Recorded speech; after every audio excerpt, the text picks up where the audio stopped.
Yes.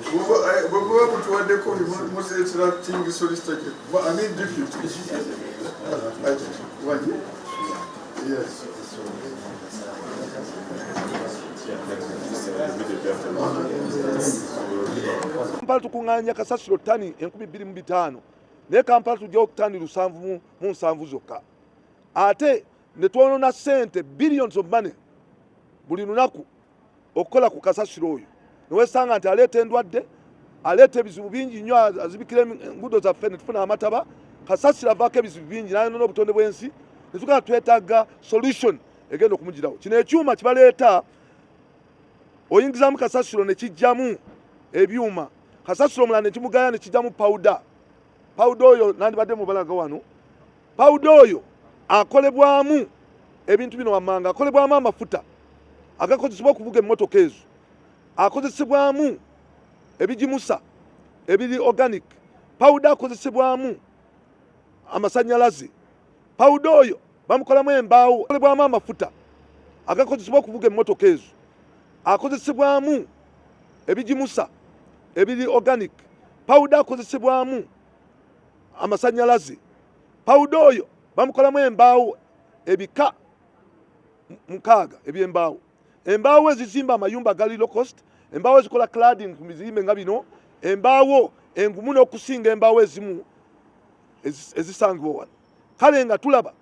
nti kijja kuba kikulu okujja kasasiro yenna n'omukozesa nga w'omukuŋŋaanyiza n'omukolamu ebintu ebyomuwendo w'ebite bigenda okuzimba eggwanga nga bigabira Abannayuganda emirimu ate nga bo kye beetaaga garanti nti kasasiro webasala memorandum of understanding nti kasasiro yenna akuŋŋaanyiziddwa nga tebamugabidde mulala bamubawe bo baagala kasasiro yenna mpozi n'ekiralo tuba tusobodde okuba we bagenda okuteeka ebyuma bayintendinga okuleeta ebyuma 5 buli division bagiteekemu ekyuma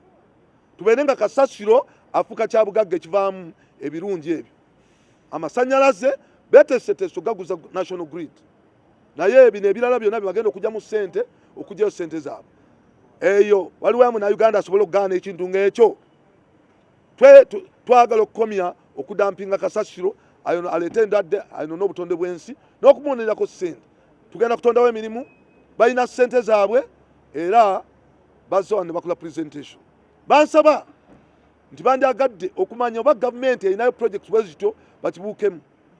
kwe kusaba okujja okulaba atonde kye beetaaga garanti nti kasasiro webasalina memorandum of understanding nti kasasiro yenna akuŋŋaanyiziddwa nga tebamugabidde mulala bamubawe bo baagala kasasiro yenna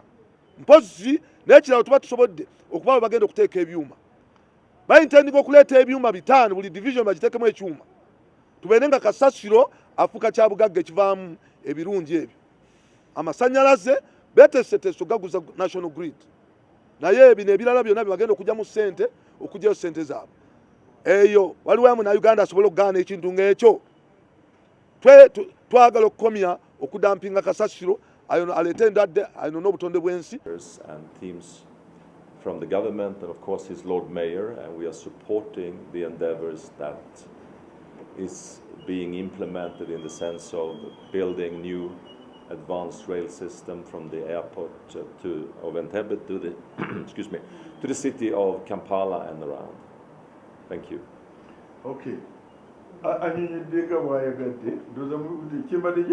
Ina motoka nnya buli muntu avuga motoka yena ajja mu kibuga jamu n'afuuka jamu ekyo twagala tukijjewo ng'omuntu alekayo emmotoka ate n'atambula ku speed esinga n'emmotoka ye ng'ajja mu kibuga aliredde okuzimba train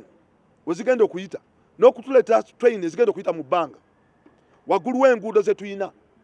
aliredde okulaba nti ajjawo jamu train ekujja ejjinja nekuleetera dakiika 3 ekujja ejjinja ng'okuva ejjinja tumalawo essaawa nga 3:2 ekyo kigenda kukoma singa tunakkiriza omusajja ono sente zo weeziri era aliredde okulaba nti ainvestinga sente ezo billion euros zimu zitandiseeko already ng'onagambye ye sente ze n'enkya zituuka sente ze nyingi nnyo kyagendako kati Bank of Uganda sente ze ziyingira ekiddirira wansi buno bye tukolako nga bwagambye nti nze ndeeta train zino zikola ino zikolako ebyo tetubikkiriza mu bbanga tukozesa ebiwandiiko bijja ne bijja wansi ne bikolebwa feasibility study zonna ne tuziraba ne kijja wano mu Attorney General Chambers ne kissibwa mu mateeka amatuufu ne kitandika okukola n'olwekyo awo siyinza kukuwa kiseera naye oli